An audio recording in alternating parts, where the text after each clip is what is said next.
Okay, so let's record an episode. All right, good work. Next.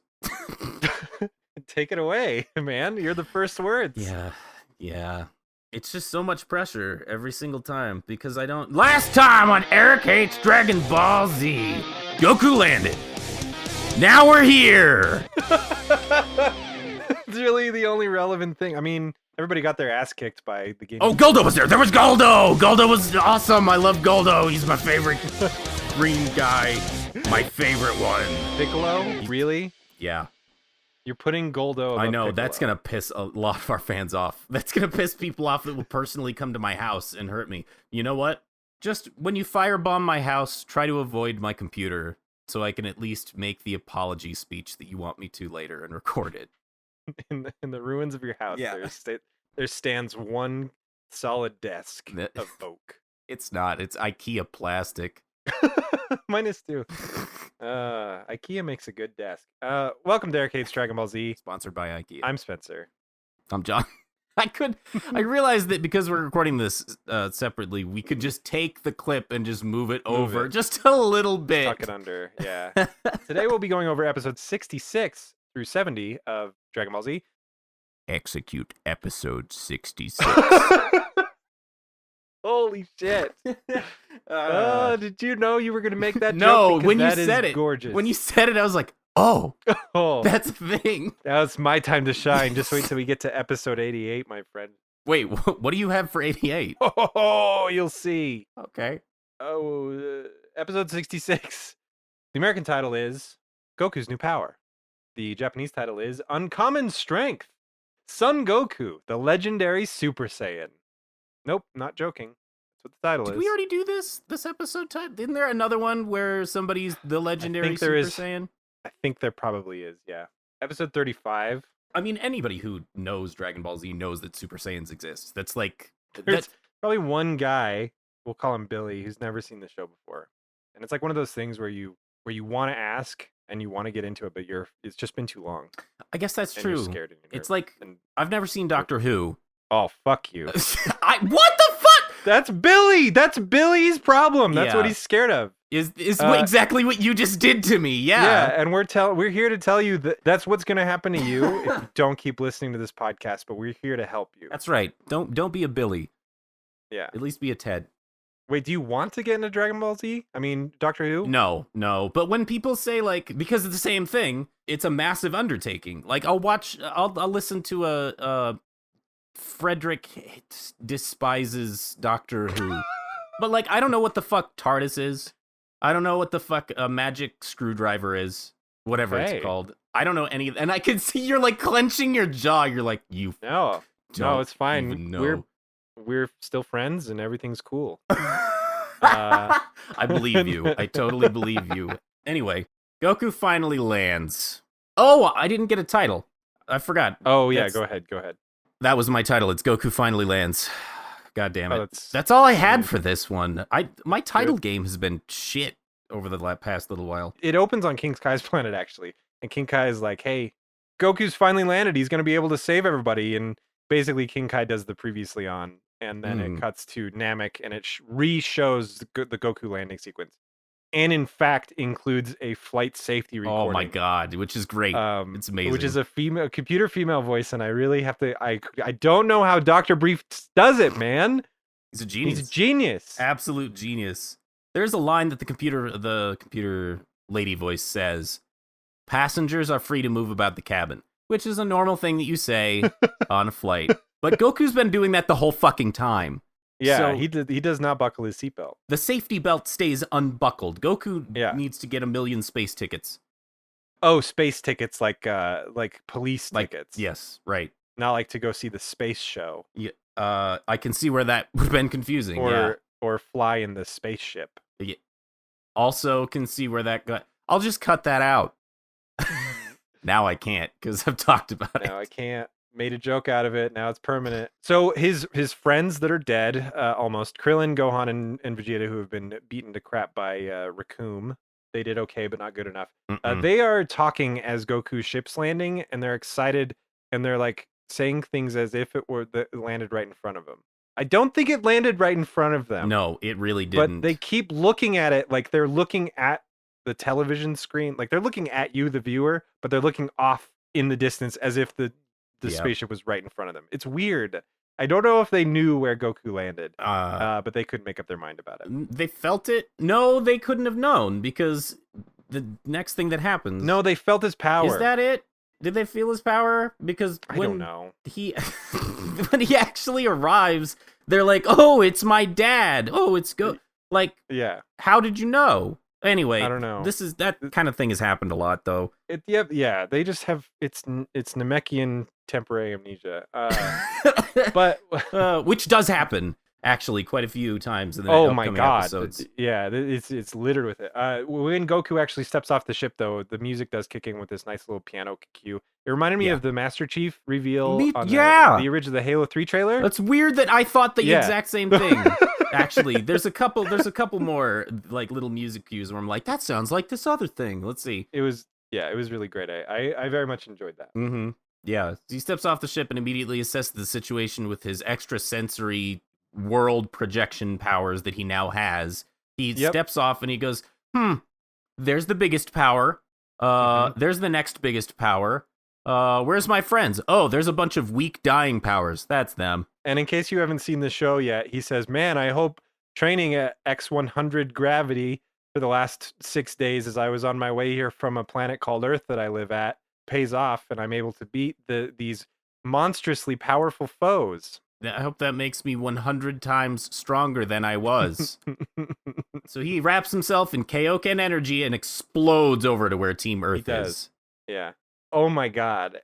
And Goku's arrival on the battlefield of the Ginyu Force is top notch. Is it? Okay. Top notch. Explain how you feel about it. And then I'll Do you see what I did?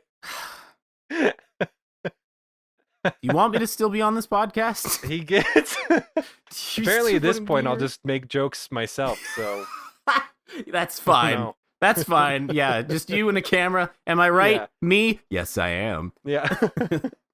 So he gets there, but like the Ginyu Force doesn't know what's going on at first, and Goku just sort of flies real fast, and he runs into Recoome, who he knocks not over but around into like a Tasmanian devil-esque spin.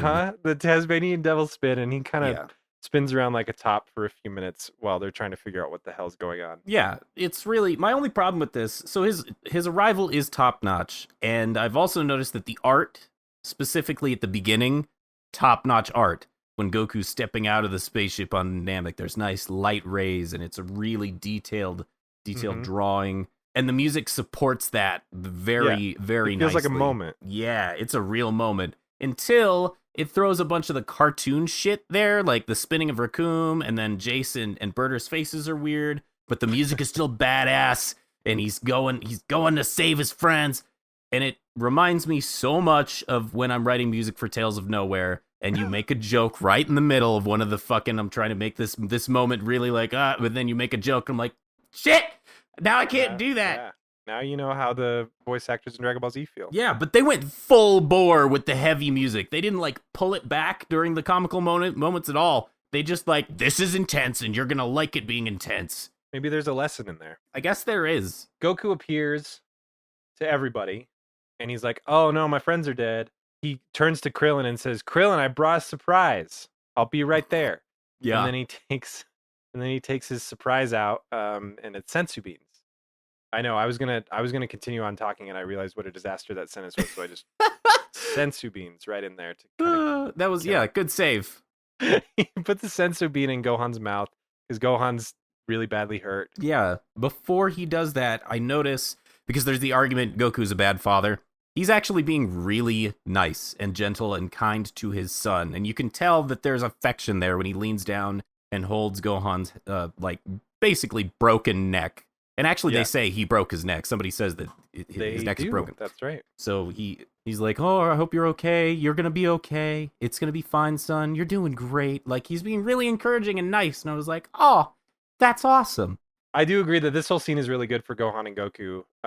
Not only that, but when Gohan's back on his feet and at full power, because that's what sensu beans do, they sort of walk over to Krillin very slowly, and the Ginyu Force is too in awe to really do anything. Mm-hmm. They have this conversation like, "Hey, are you okay? How'd everything go? We're gonna have to, I've trained. I'm here. I'm good. We're gonna fight." And it's like a nice father-son like conversation. They so rarely get to do this in the actual show. This is one of those rare moments where they get to just talk That's and probably like why it felt so strategize, good. and it's really cool. Yeah, because it does rarely happen. That's most likely why it felt good. And the bad guys are really confused about why he's there, what's even going on. Oh, the Ginyu Force is fantastic here because they don't see the sensu beans when he gives them to Gohan. That's right, yeah. And they think he's magic.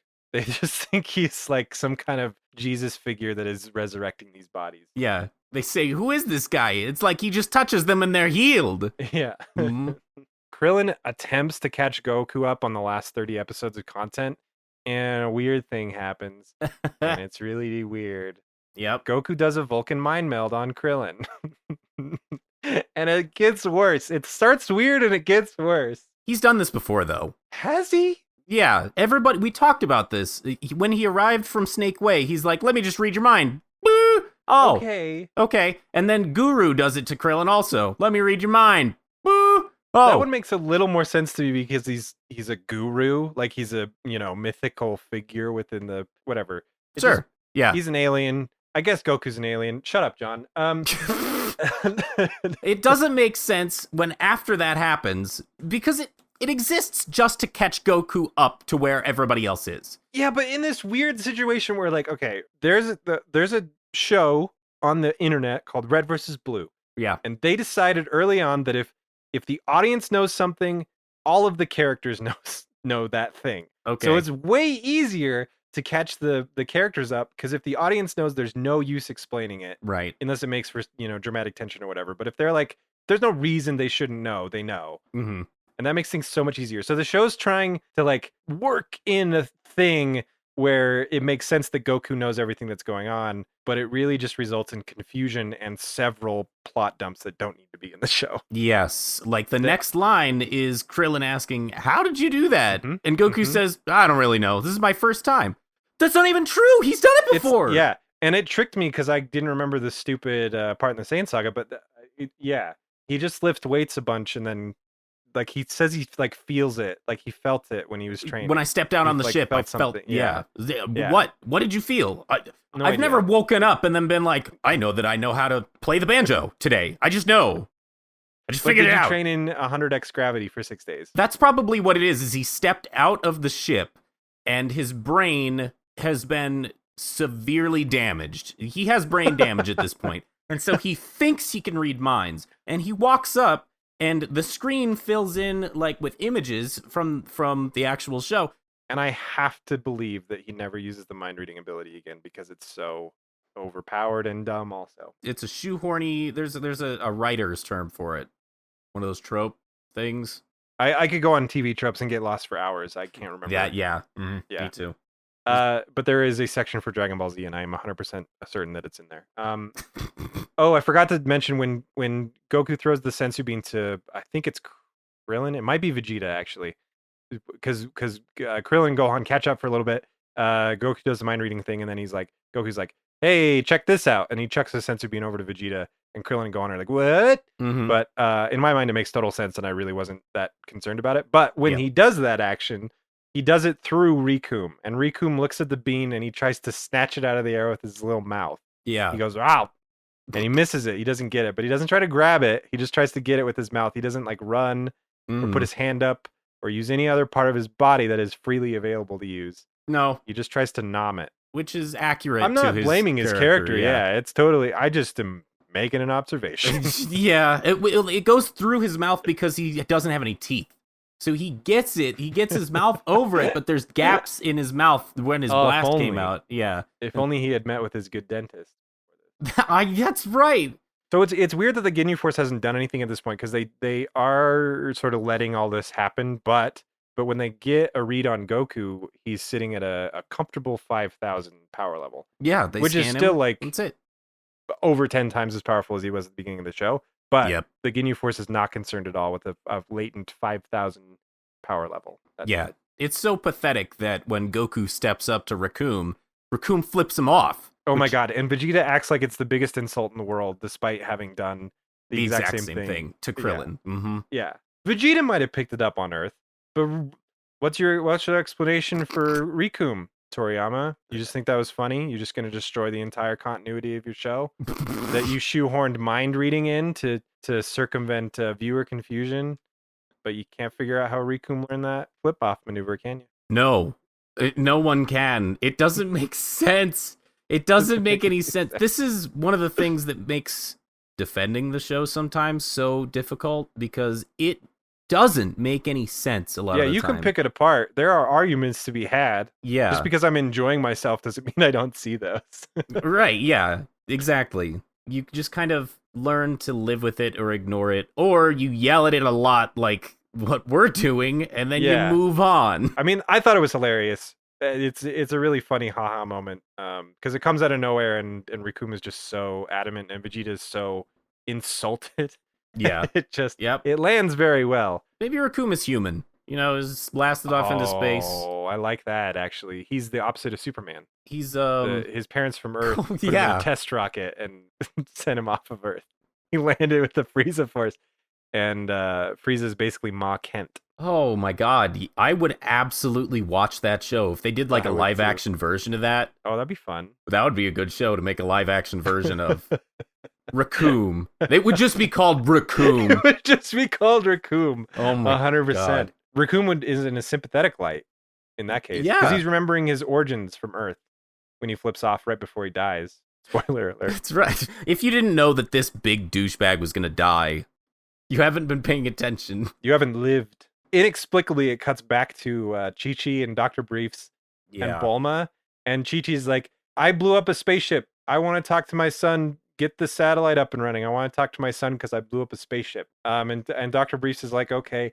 And he dials in Bulma, who's still in that like rock crevice hiding out. The butt rock. Having been left there, the butt rock, having been left there by Gohan and Krillin.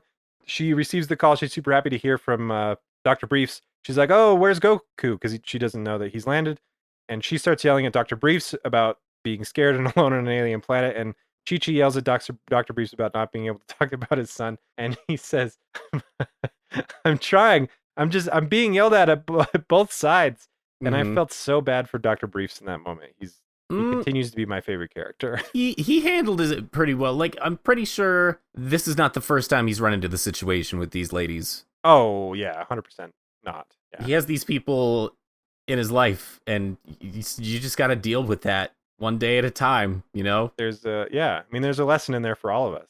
You can only do the best you can. Trying to be a good person, Chi-Chi starts yelling at Bulma, and then Bulma just starts crying. Yeah. Like, it's a weird scene. Yeah. It's a weird layer of who's the shittier person right now. They all win. Well, except for Dr. Briefs. He actually wins. He actually wins, for real. Following this scene is the first time that Vegeta ever says Super Saiyan. Wait, really? Is it? Doesn't he say it with Nappa before they come to Earth? Or is that just Raditz? Does he? Am I wrong? I don't know. It's like the Goku mind reading thing. It might have happened before, but it's not really. That's true. Important. At this point, it's all becoming a single thing. Anyway, Dragon Ball Z. Vegeta does have a flashback, and it's really interesting. He has this little monologue. Is he just thinking it? He's not saying it out loud, right? He's just thinking it, yeah. He's looking at Goku, and he's like, could it be? Could he be the Super Saiyan? And he flashes back to the ancient past stories he was told. And it shows Planet Vegeta, and he's like, there hasn't been a Super Saiyan for 50,000 years. And the old, it shows like a silhouette of an old one. And I thought this was really interesting. It's a giant Saiyan monkey that's gold. Yeah. It doesn't look like a person. It looks like a monkey form of the Saiyan that is gold. Yeah. Which would have been a really interesting direction for Super Saiyan if they had gone that way. Stick around for Dragon Ball GT. What?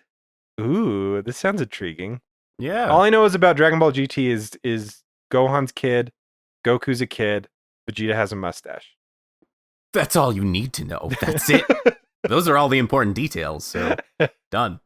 Recoome takes a swing at Goku, and Goku absolutely vanishes. Nobody knows where he went, but then he is right behind Jason Birder, the red guy, blue guy. Yep. I think he hops back over towards Recoome, like, we don't have to do this. I don't want to have to murder all of you.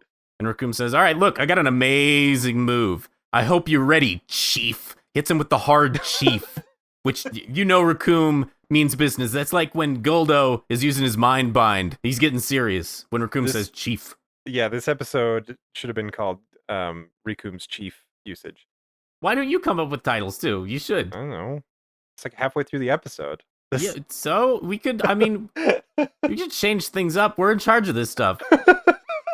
What the fuck are we talking about? Recoome charges up his big move, which he's already used. You've already seen him use it. It's his. We've already heard him say it. God. Yeah. Because he makes a more theatrical production out of it this time. We'll say that. Yeah, he really does. He charges up and he swings. He does what a baseball player does before they throw the ball. He gets the beam and he does the pullback, but then also plus a little bit of ballerina legs. Mm-hmm. And because he's wide open, Goku just teleports to him, punches him in the gut. It's actually really cool because you don't see it at first. You just see Recoome recoil in pain and anguish and death. It's not even a punch. He just elbows him. Oh, that's right. He elbows him. Mm-hmm. Yeah. Gets him with the elbow. So before Recoome can even get this move off, and it looks like it's going to be Eraser Gun 2. Like, it's pretty big. Goku just elbows him. He's like, I saw an opening, dude. We're fighting. Like, this is what this is. But he's real funny about it. He's like playful. He's like, look, I'm sorry I punched you, but I saw an opening. Yeah. And it shows this cool slow motion replay of it. Out of Vegeta's eyes. That's right. Because Vegeta can see Goku move. He's one of the only ones that can see Goku's immense speed. Vegeta starts to show his pride here. He thinks it's really unfair that Goku's so powerful and that he might... When he's a low-class Saiyan, that's right. Yeah, he calls him a low-class Saiyan. He also calls him a pauper, which I think is really fun because he's called himself a prince a lot. It's a prince and the pauper. Oh, a pauper. Okay. Yeah, a pauper. That's right. Not he a pauper. Say that. Yeah, I was like, is that like some sort of Saiyan slur? A pauper? Like, ooh. Fucking pauper. Yeah, wow. That feels like a Saiyan slur, it really honestly. Does. That's a punch in the gut. Yeah, it's like the royalty would send the lower class ones in the pods, and so they'd come out of the pods and they were poppers. Or maybe they my god, that's brilliant. Anyway, that's kind of where the episode ends. Recoome's down on the ground. Goku's like been there for 5 seconds and takes him out, no problem. This spells doom for everybody else involved. Episode 67. The American title is A Legend Revealed. The Japanese title is Lightning Balls of Red and Blue. Geese and Buddha attack Goku. Here is my theory. All of the Ginyu Force are also named after food items. Birder is butter. Jace is obviously juice. Goldo is gourd, because the last episode we talked about Mr. Gourd. Yeah. Recoome is I actually had one for him and I can't remember what Raccoon? It was. Yeah, that's a food. Raccoon. You know what? Have you ever had deep fried raccoon, asshole? No. Have you? What is Texas? That is the greatest question anyone can ask about Texas. I did have a deep fried Twinkie there. Anyway, also deep fried Coke. I had a deep fried Oreo the other night for the first time. Oh, yeah? We ordered in. It was on the dessert menu, and I had to grab it. It was disgusting. That's exactly it tasted good, but it's just a big ball of oil. Grease. Oil. Yeah. It's so oily. Yeah, it's gross. You know what deep fried Coke is? It's not like they actually fry Coke. It's just the syrup, like the batter. Oh, that's it. It's awful. Sounds great. Could you make would the alcohol evaporate too fast, or could you make a fried Jack and Coke? Oh yeah, the alcohol would absolutely evaporate. Yeah, so fast. It wouldn't be alcoholic. It would taste like Jack and kind of like Coke. Yeah, it'd be like smoky bread. Yeah, exactly. I think the only hot alcohol I've ever had is sake, which is good. And my episode title is Goku has a series of serious problems that need attention by a clinical psychologist. I love the opening of this episode. Jace and Birder are next on the chopping block, and they know it. They prepare to fight by posing, as we've almost grown accustomed to this many episodes deep.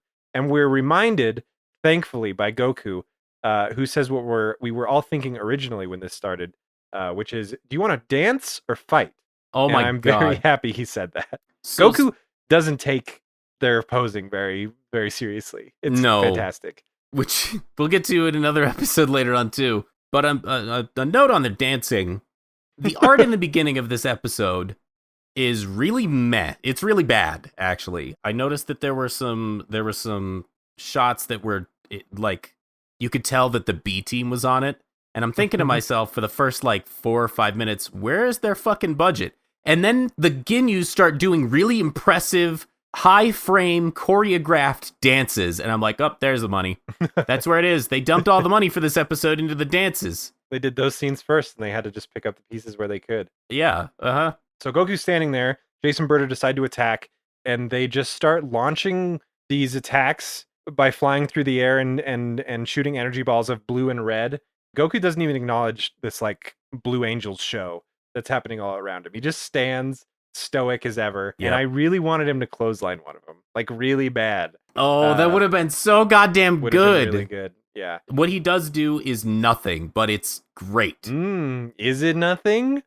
He's standing there not moving, and they're like starting to blast him. Like the shots actually hit him, and he doesn't react at all.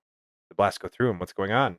But Vegeta notices, everybody's sort of asking this question, and Vegeta notices that at Goku's feet, the impressions in the ground, the grass has been flattened or moved. It's a little darker. Yeah. And Vegeta notices, he's like, oh, nobody can even detect him dodging. Yeah.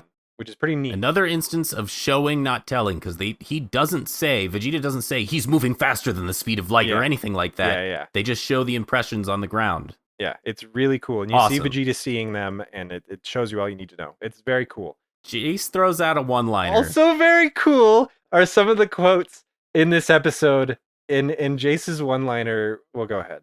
I don't know if I can do it justice. Nobody can. No one can. It's so the line is Jace has an Australian accent, and I can't. Australian. Australian. It's really hard to do an Australian accent because I just do a mash of every other accent that I can do. I can get it for maybe 3 words, and then it transforms continuously forever. Into anything else. It's such a strange metamorphic thing that happens when you try to do an Australian accent. Can do New Zealand. Now we're getting a little closer. Close. Shit, now we're gone. We're gone again. And now we're just doing whatever. All right.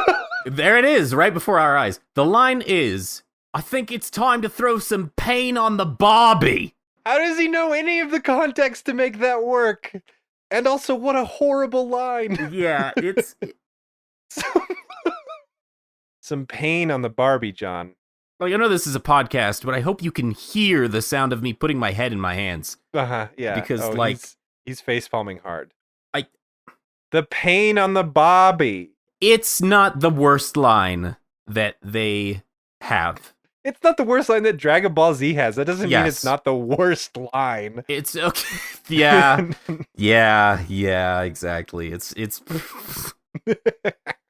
again, I'm complaining about it. It's incredibly entertaining in the moment. It made me laugh. After it's time to throw some pain on the Barbie, Jason and Berta get up in Goku's face and they're like, you gonna do something? You gonna do something, little man? There's one frame where Jace has a face, and then the next frame, he has a face hole where Goku's fist is. He just has a cavity. And he starts crying. Like, there's probably 7 or 8 seconds dedicated to Jace's ow. Is this where he says, how dare you? It is, yeah. How dare you? And Goku responds, how dare I what? Like, he doesn't... Goku doesn't understand the social pedestal that the Ginyu Force have put themselves on. Yeah. He missed all that, even though he read Krillin's mind.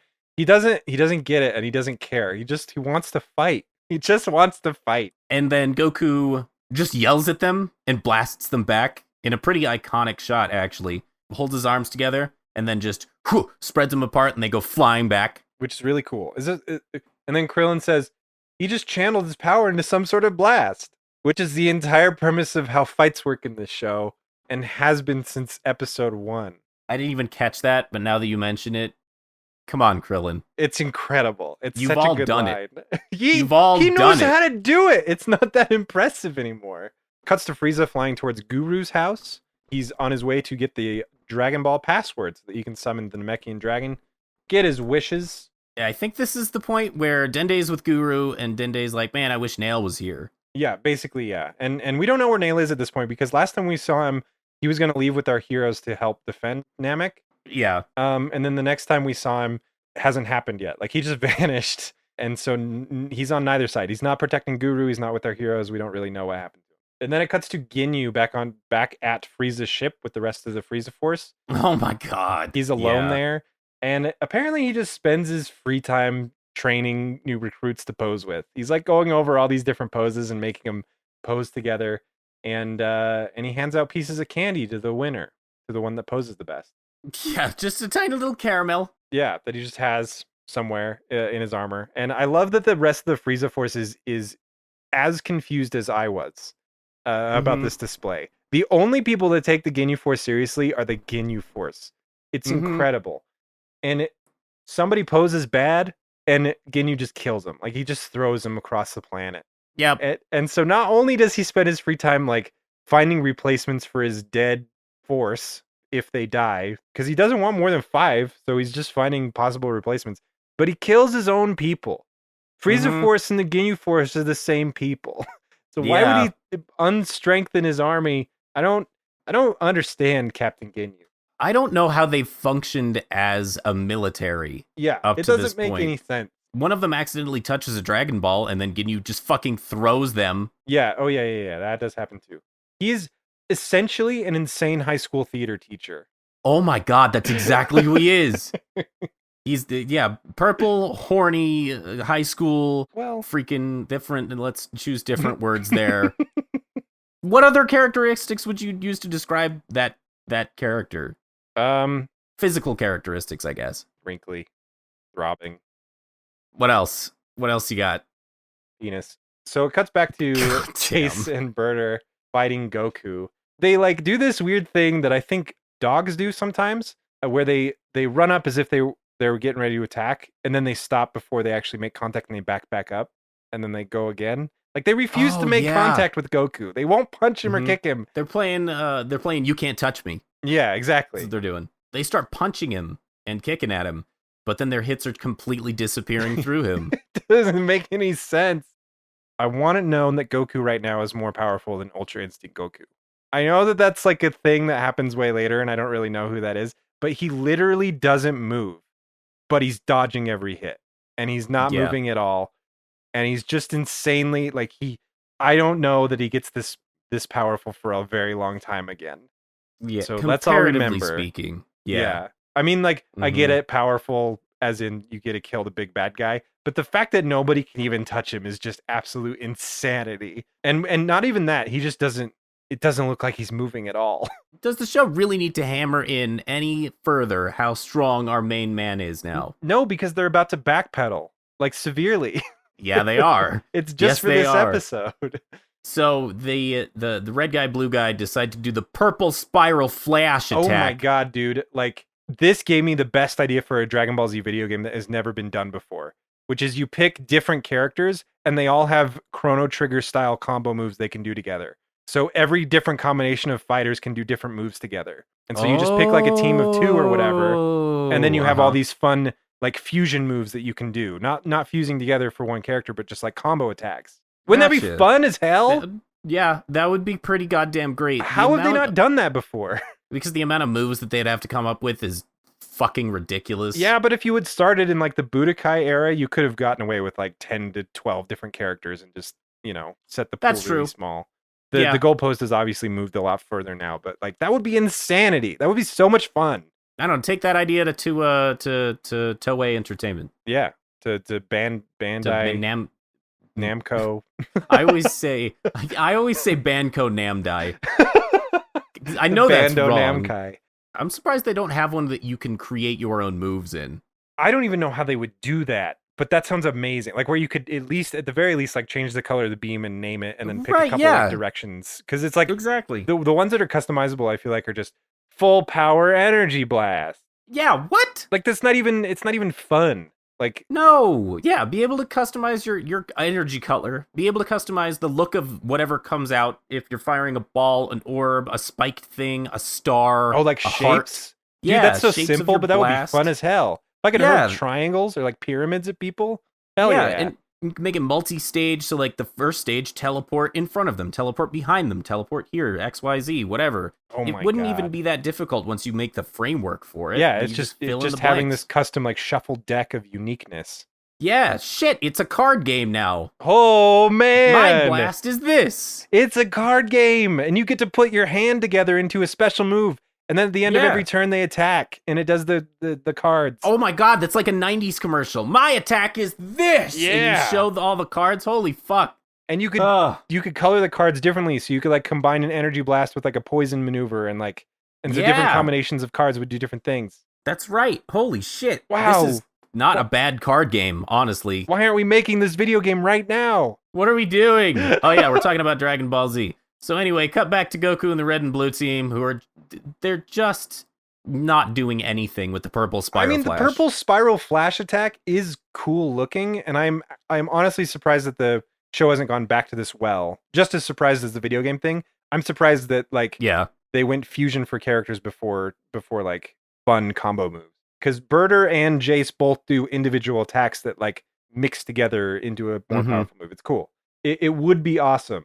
But then does Goku nothing, just though. yeah, exactly. It does absolutely nothing. Exactly as you'd imagine based off how Goku's been handling this team up so far. Yep. And then it cuts to Bulma. Oh my god. Who has an iPod, by the way. Yeah. Oh, it's Toriyama is very futuristic. Just he's a Nostradamus. There we go. Yeah. Were earbuds a thing back then? You know, like the Secret Service agents have always had the wire. Oh yeah, there you go. But it like literally is an iPod with earbuds. Yeah. And he drew it in whenever.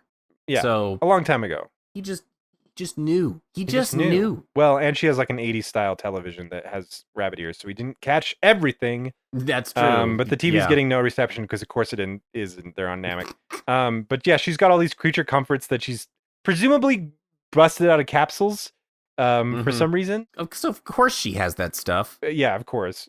This is the worst shade of Bulma though, because she just starts complaining. Like I hate it when she's out of scientist genius problem solver mode and into I'm complaining about the lack of beauty supplies mode. I don't mind the beauty supplies part, but when it's mixed in with competent character action.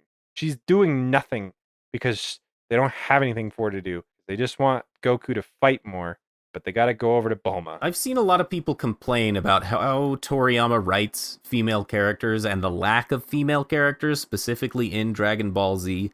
And I could count on one hand the number of female characters that are either strong female characters or not acting the way that Chi-Chi and Bulma act in this beginning thing. Done. I just did it. 3. And I'm talking about the whole series, not just up until this point, 3 max. Which is a shame because, like, I'm sure this is all over the place. Like, there's a character later on that learns to fly and they're human. You get to see the progress of them actually learning. Can you imagine if Bulma had, like, actually taken the initiative and become, like, a fighter? It would have been sweet, dude. It would have been incredibly goddamn satisfying. Yeah, like her incredibly character. Goddamn satisfying. Her character stalls out at a certain point, and it's a shame. Anyway, so sorry. Bulma's not doing great in this episode. Oh, and then she just randomly like hears something blow up. She turns around and there's like a blast has come down from the sky and obliterated a section of Namek for the ramen. Yeah. And I'm like, how far is she from Goku in the fight anyway, back to the Ginyu Force and they're like, new plan. Let's attack him. At this point, they're talking, Birder and Jace are talking on communicators because they're out of options. They've tried all these attacks. They haven't hit Goku. So on the communicators, they're like, let's attack him. And he won't dodge it. So they do that really quick. So they have a secret plan that Goku can't hear. And then they yell their attack out loud right before that they go for it. Like, you know, like all Dragon Ball Z does. Like well-trained special agents of the Frieza Force's elite unit, the Ginyu Force. Oh my God. There is a lot of shots of Recoome lying on the floor because last episode Goku knocked it out. At this point in the show, I'm really sincerely wondering screen time of Recoome's face versus butt. What gets shown more on the show? I don't know. Someone do that and get back to us. I'm genuinely curious. You find us on our Discord. Yeah. It's Eric Hates Dragon Ball Z. And it's let us know. discord.io/Eric Hates DBZ. And the attack fails. I think it's Jace that winds up face to face with Goku. And he says, be merciful. He's like, be merciful. And Goku just says, hi. Yeah, that's right. Mm-hmm. And that's it. That's that whole episode. The end. Episode 68. The American title is Ginyu Assault. The Japanese title is At Last, a Direct Confrontation. Captain Ginyu takes the field. And all I can say is, I'm right there with you. Japanese title maker. At last. My episode title is Goku explains the benefits of a good diet while Bulma is busy having flashbacks to Goku's baby penis. Dude, this episode's wild in a fantastic way that Dragon Ball Z hasn't been for a bit. Maybe since only like Goldo's Mind Binds, but The first thing I noticed about this episode is it's here. The music has changed The real for the music. better. The real music Mhm. is here. I don't know why it's episode 68. The end of Mhm. this season is episode 74. I would have assumed season 3. When they whatever, but it's just episode 68 just randomly. But the ba-da-da-ba-ba-da-da, that's all in there now. Yeah. It's great. It's in there now. It's so much Mhm. better. Like instantly, it was so much better. It was, And all the it was music way more that's- enticing. Yes. To be fair, there's nostalgia dripped all over it. Sure. For me personally. But some of these episodes I haven't seen before, and I made way more notes about the music in these next few episodes than I have in the entire podcast so far. So I distinctively remember, and it happened actually listening to this episode, there's 2 pieces of music, and I wish I'd looked them up.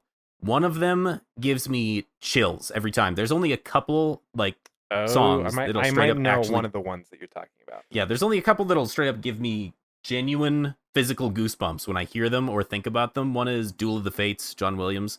I can just think about it, and it'll actually give me goosebumps at any point in time. Okay, it's your trigger.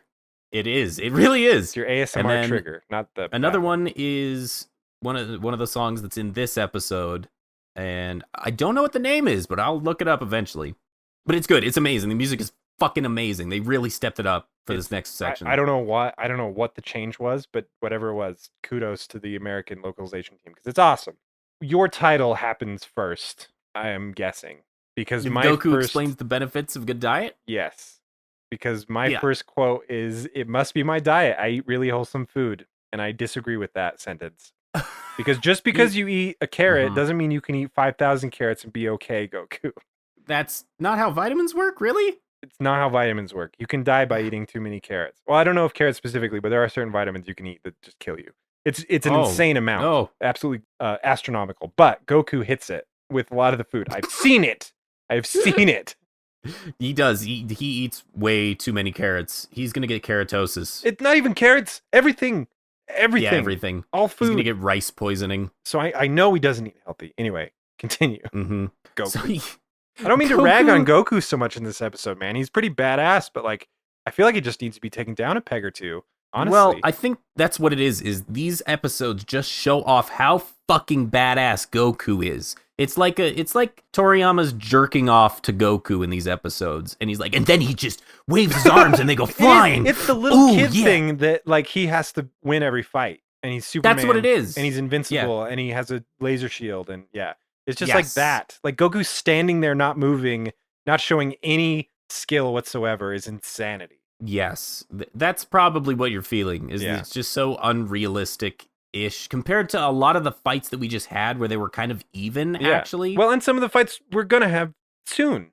Like it doesn't last forever. It's just like this little chunk. This little chunk of Goku is the best. He's the bestest motherfucker that's ever lived, and he's just so goddamn cool because he did 10,000 push-ups 14 different times. Anyway, so Goku just dodges. So we're still dealing with Jason Birder. And Goku dodges so fast that they accidentally punch each other. And they have this weird moment where they get in each other's face. And Birder's like, this is all your fault. I can't believe you're doing this. And Jason's like, no, this is your fault. Wait. That's what he wants. He's doing this to us. Yeah. It's what he wants. He's going to make us hate each other, Birder. And Birder looks at him like, oh, Jace, you're right. They just have this weird 20 seconds where I'm like, it's incredible. And Goku's not planning any of this, but it is nice to see him move for once. And right before this punch connects, I believe it's before, they have this cool callback where everybody's watching them fight and you can't see them. And it's a nice callback to the thing with Gohan and Piccolo back in the Saiyan saga where they're like, they're there and they're moving. You just can't see them. They're fighting too fast. There's a shot on Jace's butt and it's very apparent and it was weird. I could just close my eyes and see the shot. It's I know exactly which one you're talking about. In your face. And then Birder and Jace team up and actually do a 2v1 fight. They don't do one person steps in and fight Goku and then swap. They actually do a 2v1 fight, which is super rare in the show. It doesn't matter. They don't hit Goku, but it is nice to see a little bit of tactics. And then that's when they hit each other. And then Goku just beats up Birder. He basically nappas him. He holds him up in one hand. That's exactly what it is. He extra nappas him where he does a backflip and punches him so hard that he rockets towards the ground. Goku teleports on the ground, and uppercuts him with the momentum of his previous punch. Like, it's ridiculous. And Goku gives him the look, dudes, you're not going to win. So can I please stop coating the floor with fresh blood?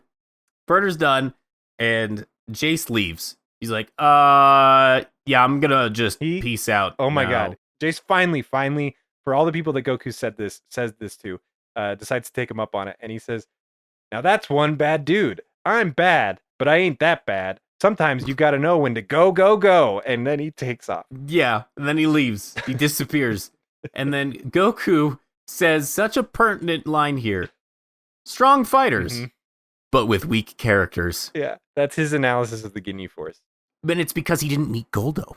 Because if he met Goldo, he wouldn't be saying that. He'd be changing his tune. Weak fighters with weak characters. Recoome is still alive somehow, and then Vegeta kills him. Yeah, both Recoome and Burter are still alive because Goku's not the kind of guy that he's going to kill. He's the Batman, where he's not going to actually kill him. He injures them to the point of almost no return, but there is a return because he's hoping that they'll change their evildoer ways. Because Goku's the brilliant, bright-eyed, naive, optimistic, good guy. Yeah. And then Vegeta murders both Burter and Recoome. He just blasts them. Yeah, and I'm kind of on board with it. Like, they're evil. They've killed a lot of people, and you got them this far. And if they heal, they're just going to kill you. Yep. But you know what else? Goku doesn't try and stop him. Yeah. He just watches him do it. Yeah. He just stands there and he's like, you shouldn't have did that, Vegeta. Goku's like, hey. And Vegeta's like, dude, it's not that you are stronger than them. Yes, I wrote this down. Oh, go ahead. Yeah. It's our first passage in the excellent and ever relevant book, Vegeta Tells Goku Like It Is. He says, he doesn't have to be stronger than you to beat you. He could take your son hostage and walk you right into their hands like a lamb. These people are ruthless savages, Kakarot. They're warriors, and they'll do whatever it takes to win the game. And here you are, Mr. Nice Guy. They're going to chew you up and spit you out with that attitude. I want that tattooed on my sweater. Vegeta just, moved way up in my character ranking. I know he's already been there for you, but, this was a good Vegeta moment. Really good. And then it cuts to Ginyu, who's staring at the Dragon Balls, and the line that he says is, "What lovely balls." Yeah, I got that note right there. They had to know. They had to know. There are so many quotes in the next few episodes that I made a point in writing down to say again on this podcast. I think the English dub team was just having a fucking blast. They probably were. I don't think the show was very popular at this point, and I don't know that they cared. Yeah. They just wanted to have as much fun as possible, and for some reason, they were allowed to get away with it. Because there's some ridiculous lines. If you didn't hear that Jace one I just said, rewind a couple minutes and really let it sink in. Ginyu straight up just says, "What lovely balls." And he says it with a connotation that he ain't talking about the dragon ones. He says it in such a way that the voice actor knows what they're saying. 100%. Which makes it so much better. It's so much better. Really. And then he says, imagine working for the most powerful man in the universe. How's that for a 401k? How does he know what a 401k is? Why is he saying these things? He's the perfect number 2. I'll give him that. He, in so many different ways, he is definitely a number 2. Yes. And then Jace arrives, having ran from the fight, and arrives back at Frieza's ship with Ginyu. He updates Ginyu on what's happened to their fallen comrades. Ginyu has flashbacks of each of the members of his now dead team, making the weirdest poses I've ever seen. I think they're all in the show, but I can't be 100% sure that they didn't just go all out and animate new ones, specifically for this scene. They might have. Captain Ginyu basically says, you can have your place on the team. You shouldn't run from fights, even if you'll die like the rest of your loser teammates. You can have your place back on the team, though, if you show me an awesome pose. And then he speaks to the rest of the Frieza Force. Hey, just ancillary, just off the cuff, I want you to dig a hole and bury these Dragon Balls. Because he's getting ready to go fight Goku. He's gonna enter the battlefield himself. But it's so just random. I wonder if this whole it just made me laugh. It has to be some sort of a weird culture translation that we don't understand regarding Kabuki and the importance of a pose with their live performance arts. Okay. Because Power Rangers is derived from Super Sentai. I'm sorry, what? Ooh, do I get to tell you a thing you didn't know? Probably. Okay. It's so rare that this happens. I do know a lot. So, I am very intelligent. So Power Rangers all of the fight scenes where they're completely in Ranger costume, Mm-hmm. it's from a Japanese show called Super Sentai. Oh, okay. My brain still can't handle how they shot the show because there are American actors and they do wear the costume sometimes. Yes. I thought it was just from the Japanese version, and the Americans didn't want to reshoot it or like have the budget for the fight scenes, so they just reused them. I didn't know it was from a totally different show. Yeah, it's from a completely different show called Super Sentai, and they have different like iterations, and that's why Power Rangers had different series, is because they were basing it off this Japanese show. Whoa. Where there was the Power Rangers Turbo had to figure out a way through a storyline to make the Rangers that are with this guy Zordon use the power crystals, and then Zordon ends up having this massive garage which has all these fucking machines in it that are cars that turn into robots. Wait, how much what's the original storyline in the Japanese show? How much of the American version is them making shit up so that they can glue in these fight scenes? Here's the thing. I think most of Japanese stuff is them just making shit up so they can do weird shit anyway. So do you think in the original Japanese of Dragon Ball Z, they're like Goku's not making fun of the Ginyu Force poses? He very well might be, because Goku's like a country bumpkin character, kind of. So he wouldn't understand the relevance, like the social status that comes with... Right. Okay. Yes. And that might even be why they have this social status, is because they are, exactly like you said, he acts like a theater teacher because of the live action theater idea that they're based off of. Maybe. I don't know. It's worth looking into, maybe. Yeah. Maybe we should stop laughing and start learning. Pass. So... It cuts to Bulma for a bit, and she's actually doing something, but I don't know what she's doing. She's just like working with electronics and complaining more about hair products. Yeah, she is sitting there thinking about Goku and the adventures she used to have, and that's when she thought about Goku's little baby junk. She doesn't think about it. She remembers Goku, and he happens to be naked as a child. To be naked. Yeah, because they had adventures before, and sometimes Goku was naked. Just sometimes, though. Well, I don't know. I didn't watch Dragon Ball. I assume. The gang is together now. It's Goku, Vegeta, Krillin, Gohan. Oh, it feels good. And it feels real good. And they're trying to come up with a plan. And Vegeta pitches them the same one that he had before. Hey, guys. And they disagree with it this time. I have an idea. Stupid plan, but it's all I got. Let me wish for immortality. Yeah, make me immortal. Yeah, and then we'll win for sure. Nobody has any other ideas, right? We're going to land on that one? All in favor? Aye? Okay, good. Let's go with that. I guess it's different because Goku's here now, but it made me laugh that they were so opposed to it, even though it wasn't like, okay, yeah, we were going to do that when we had no other choice, but now Goku's here, you idiot. They were just like, what? Mm-hmm. As if they had never heard this plan before. Mm-hmm. Who says the really inspirational moving quote? Which quote? All things pass, even the Dragon Balls aren't forever. Goku. I'm pretty sure either Goku or Guru says it. Oh yeah, it is Goku, because they're talking about how like if they don't make the wish. That's right. So they're coming up with a plan. They actually, before Ginyu lands, they are coming up with a real plan. And Vegeta says, wait, they do sense Ginyu. And Vegeta says, hang on, if Ginyu's on his way here and Frieza's headed towards Guru, because we can sense him too, then that means nobody's guarding the balls on Frieza's ship, so why don't we take the balls? And Goku says, all right, Gohan, Krillin, go get the Dragon Radar, find out where the balls are. Goku asks Vegeta, you have a part in this plan too, if you'll allow me to give you this option.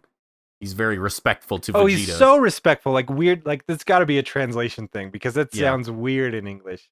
Mm-hmm. Given their relationship, there's no way that conversation makes sense. He says, I need you to help me fight Captain Ginyu. And Vegeta's like, all right, yeah, you know what? I'm right behind you. Let's do this thing. Doesn't he just say, yeah, sure, why not? He might just say, yeah, sure, why not? I have that quote in my notes, and I'm pretty sure that was his response to Goku's That's proposal. right, yeah. So he acknowledges it with a, yeah, sure, why not? The kids leave. I call Krillin part of the kids. Krillin and Gohan. I'm just going to say the kids. Because at this point, power level wise, they are the kids. Ginyu arrives, and Jace gives him a nice introduction. It's the best of the world, Captain Ginyu. Did I do a good job? And Ginyu's just like, yeah. It says he's only got a power of 5,000, and Ginyu says, it's obvious that's bullshit. Yeah, he's masking his power, yeah. He's masking his power. This is a rare fighter. I was like, oh. Okay, Ginyu's actually kind of freaking smart. He's a little competent. That's nice. Yeah, interesting. Competent bad guy. Haven't seen one of those since Vegeta. Speaking of which, Goku's like ready to fight Vegeta, and Vegeta's like, bye. Mm-hmm. And he flies off to go get the Dragon Balls while Goku's distracted. So that's the end of the episode. Vegeta flies off. Episode 69, the American title is Incredible Force. The Japanese title is Incredible Force. Did you see Goku's full power? Did you see it? Wow. Okay. Cool. The opening of this episode is like a replay of the last 15 seconds of the previous episode. Oh, and then Vegeta it gets into the part where I yet. give my title. Nice. Yeah, that's yep. My title that I wrote down is "I'm not better than this." Yeah, thank you for acknowledging it. I was going to, and I totally forgot. We open the episode. The music is fucking fantastic. It is. It's really, really good. It rewinds time. Oh, that's right. Back to a second before Vegeta leaves. The only reason I want to bring this up is because Vegeta, they replay the scene a little differently. And Vegeta flies off, except this time Goku looks up at him and says, "Oh no!" Oh my god. Yeah, I would be more pissed about them replaying old moments if they didn't then make it just like so much weirder. It's so weird. It's so weird. It already happened and it was perfect. Why do you have to screw with it? But they do it. Yeah. And then Captain Ginyu and Goku start fighting. It's really cool, actually. Mm-hmm. Yeah. They seem to be very evenly matched. They're very evenly matched, and the animation is really good here. I've noticed the last couple episodes, the animation was kind of meh sometimes. The Goku and Ginyu fighting animation, there's a lot of reused frames over and over, especially when they're in those punchy exchanges. I don't know how else to describe what they are. Where they're doing that. There's a lot of reused frames in those because there kind of has to be, I guess. I mean, there doesn't have to be. Watch One Punch Man, and you'll see that it doesn't have to be. That's best fucking fight animation. Next to there's a couple other ones, but I don't watch anime, so I've never seen them. And it's a very evenly matched battle where they're getting some good punches in on each other. Great, awesome, excellent animation that I really, really enjoy. Just kind of freeze framing the show sometimes and seeing, oh, this is a whole drawn scene, and then stopping it or playing it for a second and then stopping it again. It's a whole nother. It's really, really, really good. The voice acting is not good though. I would say that. And even when they have lines, they're not delivered well. Like the dub isn't quite there yet. The voice acting. It's this episode specifically, actually, that I might have thought it's wild. Is this even Sean Schemmel, or did they get a replacement voice actor to like do his lines that day because he wasn't there? Dude, like, I hope that's the case because some of the lines are just like they're just a little off. Like maybe they were having an off day. That can happen to anybody. I mean, it's early on in the show. I could totally see it. Anyway, I think Ginyu connects a blow, hits Goku. Yeah, that's right. He does. Gets him in the Goku face. Says he packs a wall up. My tooth is loose. Yeah, I'm pretty sure that's what happened. Well, I mean, if Recoome wasn't dead, you could ask him about that dentist. Then it cuts to giant Shenron fish dragons for a little bit. Dragon serpents. They peek over the water, and then they move as Vegeta flies by for some reason. But I appreciate the inclusion of additional animals in this. Anytime in this show. Then Vegeta says my favorite line, maybe of the entire show. Yes. As he's flying by, he's like thinking about his clever plan and how cool he was for setting up Goku to fight those two on his own, and then flying off to get the Dragon Balls first to make a wish and become immortal. And he says, "You know, if I've learned anything at all from this silly ordeal, it's that I'm a friggin' genius." Yep. And then he continues flying on. That's another shirt that I would like to have. It's very good. And then it cuts back to the Ginyu Goku fight, and they take a break, and Ginyu says, "Allow me to take a small break to introduce myself." After 5 minutes of fighting with Goku and trying to kill him, he needs to be very polite. Well, it's because they're both seasoned combatants. So they're not going to waste time with introductions up front. They're going to make sure they're worth each other's time. Oh, that's actually an interesting point. Yeah. And in fact, to demonstrate that point even further, is Ginyu strikes a pose, and Goku actually tries to imitate it just to see if it does anything. And when he notices that it doesn't, he says it's just a silly waste of time. And Ginyu's insulted, but he doesn't. So insulted, he gets red in the face and stuff. He's embarrassed. He's like, "No, he does defend it, but I can't remember what it was because I was just laughing so hard at Goku's insult. It's about style. It's about panache. Yeah. He says it's about panache. Is this where he calls him Mr. Too Busy to show off his pecs? Yes, that's it. He says he calls him that as an insult, and I was very impressed. Mm-hmm. Like, at this moment, I'm like, okay, these are two people who I actually want to see fight. Up until this, there's been a series of other fights that have just kind of happened that I've kind of like, all right, well, this is how the story's going. So now Vegeta has to kill a pink spiky guy, or Vegeta has to kill Doria. effeminate teal man, or whatever it is, whatever's happening next. But this fight, I'm like, okay, I'm on board. I want to watch this one happen. And they do interact together very well. Yes. It's really fun to watch these two just bounce off of each other. And Jace is just in the background. He's not really doing anything. But he does say, it looks like I'll be getting my 2 weeks bonus and paid vacation after all, shedding a little bit more light on the organizational structure of the Ginyu Force, which we needed to hear. Yeah, seriously, I'm really surprised that there isn't an offshoot of the series, Ginyu Force. Yeah, I would watch that. Amount of world building that they have. I mean, it's right there. Just make the show. It's super easy. Yeah. Come on, HBO. Where the fuck are you? Oh my God, please. Start with Recoome's origin and just go for there. Stop renewing John Oliver and give us Ginyu Force. What's wrong with John Oliver? I love John Oliver. I really do. He's the best. It cuts to Bulma, who continues doing science. She's recording her diary, which is, I think it's the MP3 player thing that she has. Yeah, yep. And her diary entry for that day is kill Krillin and Gohan and kick Goku in the shin. That's right, yeah. Which starts a fun little fan theory that I have that I'll get into a little later. Oh, okay. And then Bulma decides to actually take action, which is really nice. She knocks something over, or something shakes, or something like that, and the Dragon Radar falls off and turns on the ground. It falls on the ground and turns on, activates. She sees that 7 Dragon Balls are together, and all she has to do is pick them up. So she's like, oh, I can help, finally. So she capsules an awesome-looking hover bike, jumps on it, and flies away to go get the Dragon Balls. She has a moment of hesitation where she's like, maybe I shouldn't do that. And then the ground shakes from something. She's like, all right, let's go do it. Yeah. And then it cuts to a nuclear explosion.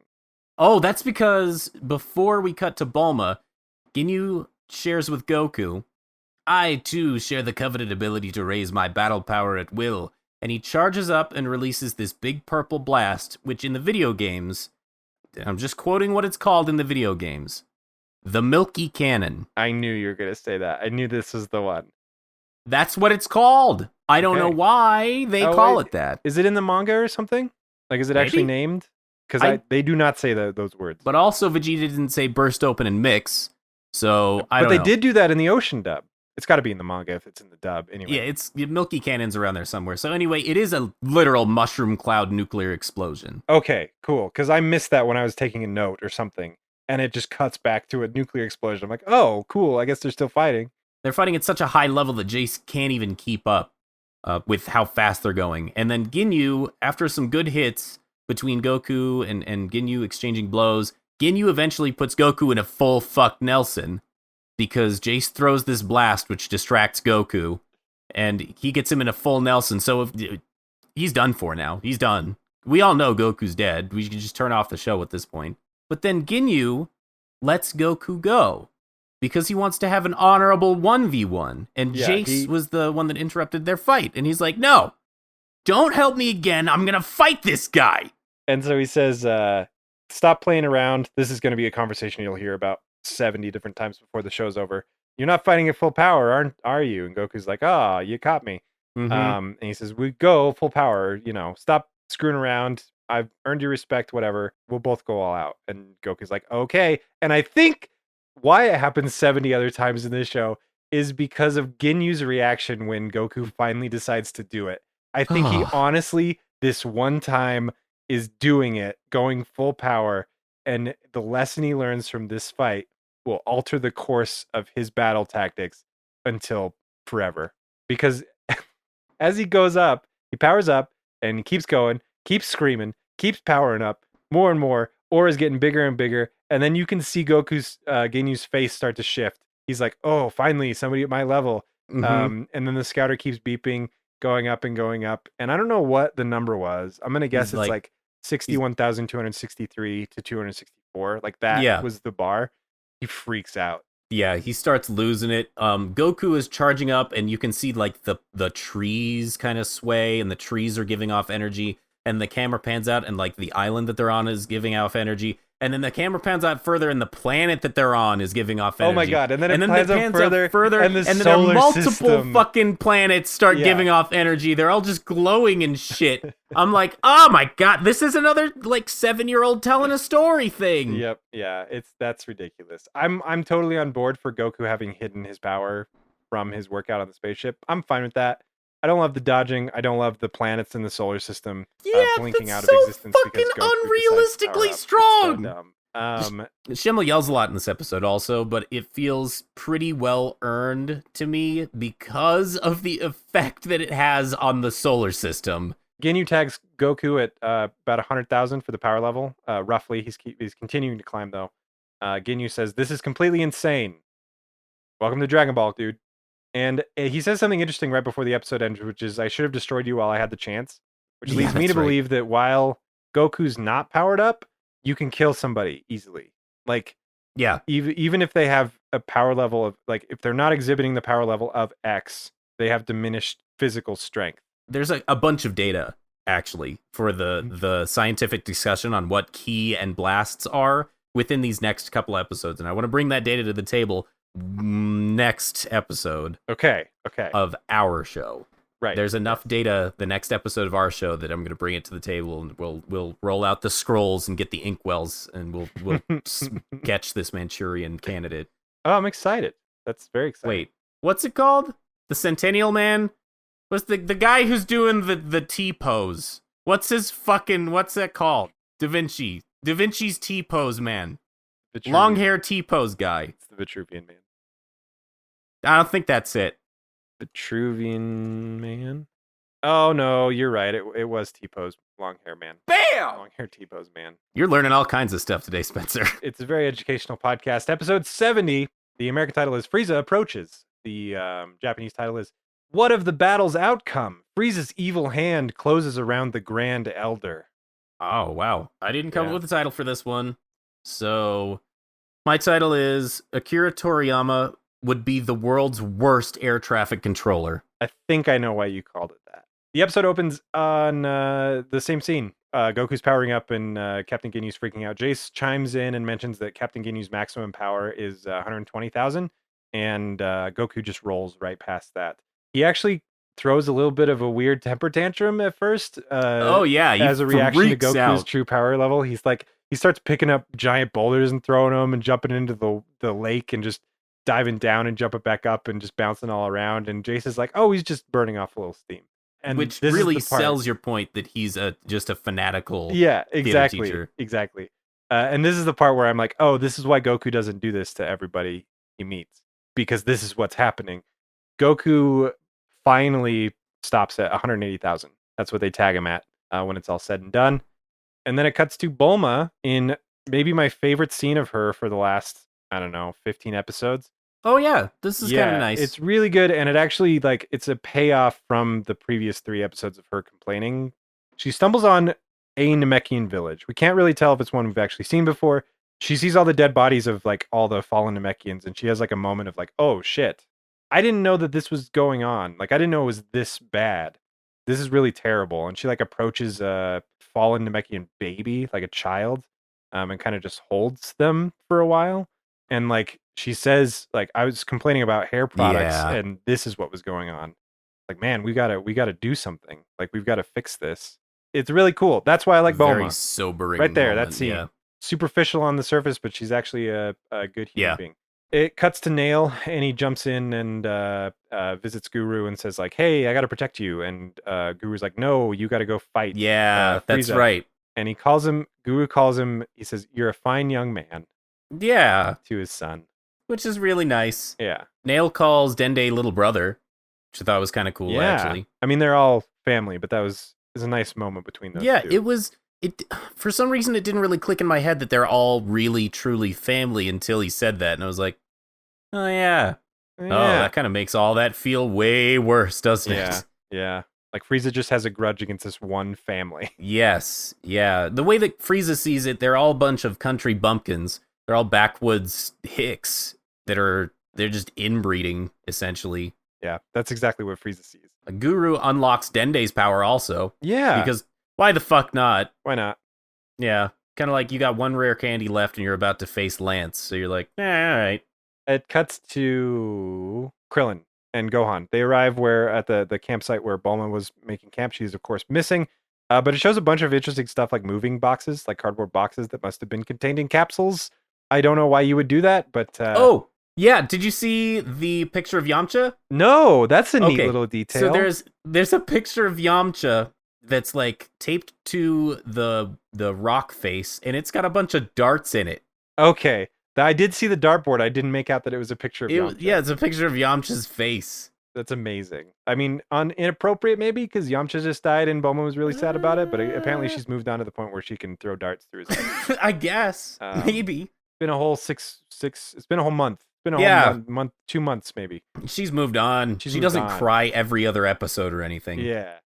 Krillin comes up with a fun theory about where Bulma could be by saying maybe a mountain lion drug her into this little cave. Oh my god. Which is horrible. We live in a place where mountain lions are an actual threat. And I so know. Hearing that was like, it's not great. It isn't great. That's kind of dark. Gohan inspects the ground and finds tire marks and says, Krillin, look at this.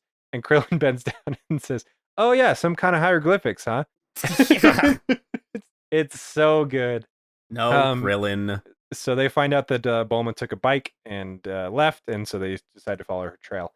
Then it cuts back to Dende and Guru and Nail, which is when Guru unlocks Dende's power, just like he did for Gohan and Krillin, right before Frieza arrives. Yes. Dende takes off to go meet with the others. We don't actually know. I don't think it mentions why yet. Yeah, I don't think they say He's exactly just been what instructed to go find the Earthlings. That's right. They don't even call them Earth. I think I have this written down later, but they don't even call them Earthlings. They call them Earthicans or something like that. Like Namekians, but Earthican. Huh. Or maybe it's Earthkin. Okay. We'll go with Earthkin because that actually sounds good. The Terrans. Yeah. But they don't know Latin, so. It does cut to Ginyu, who is just absolutely still in losing it mode. He thinks Goku's a Super Saiyan. He actually says, maybe he's become the Super Saiyan. It's like, oh shit, the Super Saiyan. This is why we killed all those Saiyans, because we didn't want him to become this. Goku gives him the ultimatum again. He's like, look, man. Oh my god. You don't have to be killing people. I think this is supposed to be a huge symbolic moment. It did not land for me. A bee flies in front of Ginyu's didn't know. face. Ginyu says, you're really the kind of person that would just let us leave, aren't you? And Goku says, yeah, well, you are definitely going to get what's coming to you because of karma. And that's when Ginyu grabs the fly and is looking at it, and he's like, he's the kind of person that wouldn't hurt a fly. Oh, yeah, he does it. Yeah, that's right. He says it like subtle. Yeah. No, yeah, subtle like a dump truck. Yeah. Ginyu comes up with an idea after he crushes the fly, but he doesn't say what the idea is. Then it cuts to Frieza and Dende. Frieza's just flying towards Guru. Him and Dende pass each other because the air traffic controller. Is this where this comes in? Yes, because fucking...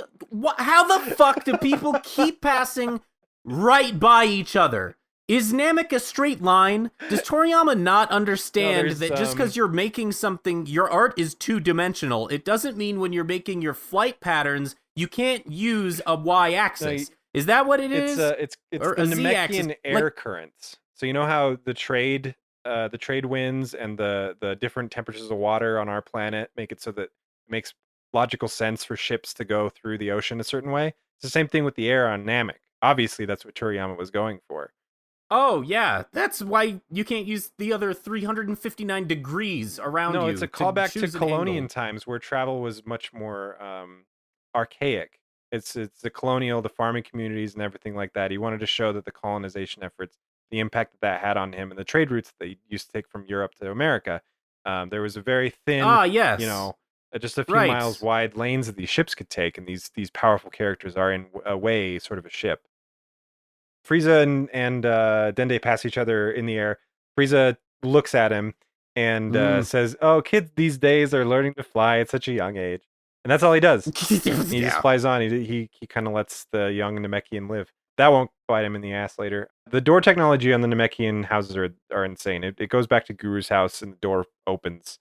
And the door, their farming community, they don't have technology, but their doors open like gullwing doors on a DeLorean, but also detach completely from the structure. So they like hover. They're not connected by anything. They have some kind of magnetic. maybe it's not magnetism at all. All of the Namekians have shown that they have ki, right? Right. So maybe the doors are like sewer grates. Oh, and they're just moving. They use their key to just to just shift them. So Nail uses his key to keep this one open for a remarkable amount of time. The Frieza arrives at Guru's place, and Nail comes out. Frieza asks for the password for the Dragon Balls to summon the Namekian dragon. Nail says you should check with the Chamber of Commerce. Oh my god! What the hell is because that? Frieza opens up with, "Yes, I'm just a tourist, and I was visiting your tourism board, and they told me about these Dragon Balls, and the storekeeper told me about the myth." And that's where Nail hits him with, "Oh, well, you should go see the whatever." If that's says, what actually happens in that scene, that is insanely clever. Yes, that's exactly what happens. And Nail hits him with the, "Oh, then you should go run your request by the Chamber of Commerce, you fucking bitch." And then Frieza says, "I blew it up," or something like that. Yeah, they just cuts it out. 3 random Namekians shown up because we haven't seen Frieza demonstrate his power in a pretty long time.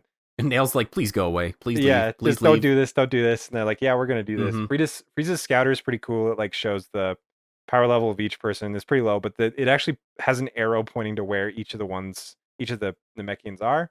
Which is that's neat. right. It's a good little attention to detail thing. And then Frieza takes a tiny little breath, like he's not even like he's blowing out birthday candles. Yeah. Like he's cooling pasta, and the Namekians all die, basically. That's it. That's exactly what happens. They get tossed around. Nail has a lot to say in this scene, but his silky smooth voice that I mentioned a couple episodes ago is a little annoying now that he has more than... Like when he says like 2 words, it's perfect. But when he has monologues, it's like it kind of grates on you a little bit for some reason. So the Namekians die. Nail's still there. The door is still open to Guru's house, but Frieza, having defeated any opposition that dare stand in his way, just melts the window and flies in there because he likes to make an entrance. And Guru... He makes good entrances. He makes great entrances. Guru talks to Frieza and talks up Nail and says like, "Oh, Nail's going to defeat you. He's the best warrior we have." And Nail's not a main character, so Guru shouldn't be doing that. And the Nail drops the, "Hey, look, stop threatening," because Frieza continues to threaten Guru. Nail drops that you can't really kill him because then the Dragon Balls are going to disappear. And Frieza's like, "Oh, I can still torture him, though." Of course, all Namekians are telepathic, so Guru talks to Nail telepathically and says we need to buy time. Everyone's fucking telepathic when the plot needs it to be. Needs them to be. Do they leave in this episode? I think that's where it ends. Is Frieza's menacingly... No, that is true. That's where this scene ends, and then it cuts to Ginyu and Goku. Ginyu's laughing, and Goku says, "You can't beat us," and then the episode ends. Right, how can I forget that part? This is one of the only episodes where the end of the last episode isn't good. It's not good. Yeah. So we can't say, find out next time on Dragon Ball Z. There's no dramatic... It sucked. There was like 2 good scenes in it, and it could have been packaged up in a better episode. I understand why Dragon Ball Z Abridged and Dragon Ball Kai exist, and I get that this show has its merits, and it's going to be super fun, and it is super fun. Next time on Eric Hates Dragon Ball Z. I'm actually really excited for the next episode. There's some good stuff. Yeah, me too. The next ones really are awesome, actually. Yeah. Thank you for listening to Eric Hates Dragon Ball Z. He may hate the show, but he loves that you're listening. And so do we. And if you want to tell us what you think of the show so far, feel free to send us some feedback at mail, M-A-I-L, at ehdbz.com. That's mail at ehdbz.com. Or you can head on over to iTunes and leave us a rating and review there. We always love to hear what you have to say. And if you want to join in the conversation even more, you can head on over to our Discord, discord.io/EricHatesDBZ. All the music for the podcast was done by my incredibly hardworking and talented co-host, John Good. You can find more of his music on SoundCloud under the name Burn7. Eric Hates Dragon Ball Z is part of the Rocktopus network of podcasts. If you want to listen to more stuff by us, you can check out Tales of Nowhere. It's a genre-bending tabletop RPG podcast where we take one cast of characters through multiple games and rule sets to tell one epic story. Season 1 is coming to a close, and there's a huge chunk of content to check out if you're interested in comedy podcasts, tabletop RPG podcasts, or just want to have some fun hanging out with us. It's worth a look. You can find that wherever you're listening to this podcast, Spotify, iTunes, or our website, talesofnowhere.com. Thanks again for listening, And now, if you'll excuse me, I'm gonna go grab some toast. Have it with a big slab of burger, maybe a side of Jace. Talk to you next time, everybody.